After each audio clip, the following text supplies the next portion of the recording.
All right, guys, so about 4 months ago, I did a video on this watch. Well, not this watch, but this watch brand in a black colorway. This one's the blue, obviously, and it's a unique kind of blue that I haven't really seen in any other micro brand, but this is the Oceanica Manta Ray.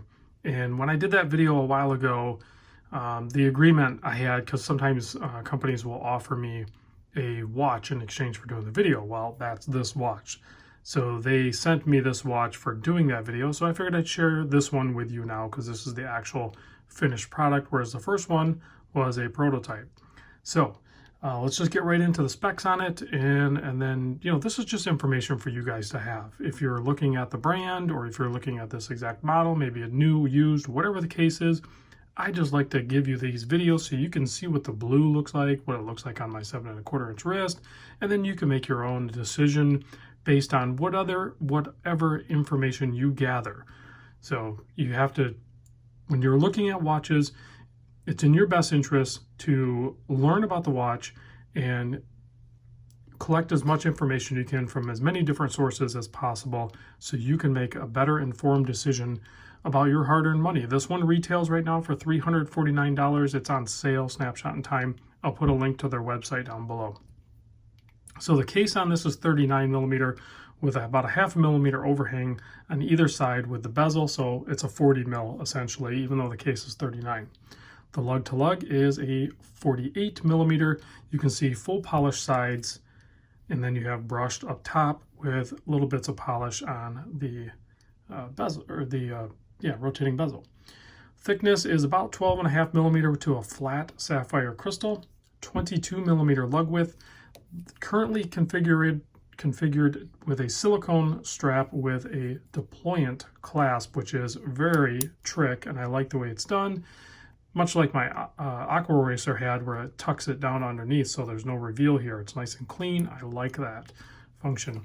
With a nice deep pressed case back there of a Manta Ray, screw down, of course, screw down crown. It's going to be 200 meter water resist, 120 click bezel with a ceramic bezel insert. Bezel action is smooth and consistent. No real play to speak of. I don't even have any like the back set, like where you set it into position.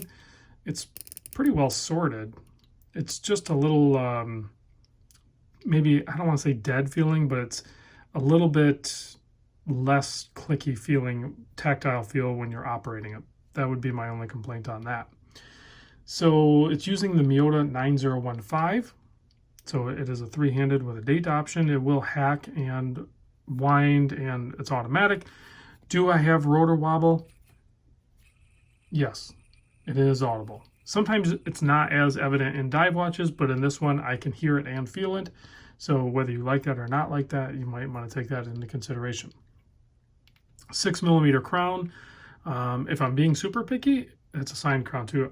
It would have been nice to see a 7 millimeter crown. I guess I'm spoiled with that 6.5 to 7 millimeter crown. It's just a little easier to operate, but that's just me being picky. This one also came with a tropic style strap, and it is very flexible, and I bet you this thing's super comfortable on wrist as well. 2 keepers, and it has the quick release spring bar as well. Their little wooden boxes are pretty fun too. Has their branding name and everything on there, and that's captured and just slides, and there's kind of like a burlap pillow down below there, and there's like a, I believe that's a metal warranty card that talks about your 1-year warranty, and again, their brand logo. Pretty cool, simple packaging, but it is nice. Let's pop this on wrist, and then we'll close out with a loom shot so you can take a look at that BGW9 loom. This thing is crazy comfortable on wrist in this configuration, and this strap is long enough, they tell me, that it can go all the way up to a 9-inch wrist. So if anybody out there has a 9-inch wrist and they want to wear a 39 to 40 millimeter watch, this one can do it. Although I would highly suggest going with a larger watch if you have a 8.5 to 9-inch wrist. But that's just my personal preference. All right, it is legit comfortable, guys. But let's kill the lights. Check this BGW9 loom. The blue loom with the blue dial. So you have loom on the ceramic bezel insert, and of course you have it on all the indice and the hour and minute hand. It would have been nicer too to see a longer loom application on the minute hand, but It's just the handset that they chose. All we get to do is be nitpicky, right? And provide potential feedback for brands, which micro brands typically listen. You know, Omega's not going to listen to us, right? So it's nice that we can give them that feedback, and maybe they'll do a different handset on the next model or something like that. If it's, you know, a common request, so to speak. But there's a close-up of it. You can see it's nice and clean and well done. So if you're looking for an affordable, a little bit different design style cues, and that clasp is just super comfortable, guys. If you can find one, I mean, heck, it might even be worth buying this watch to have the watch and then the clasp, and you can swap it over to other watches. I don't know. I think that's slick. I'm not sure where else to get those, but I like that. So thanks for watching, guys. I'll see you on the next vid.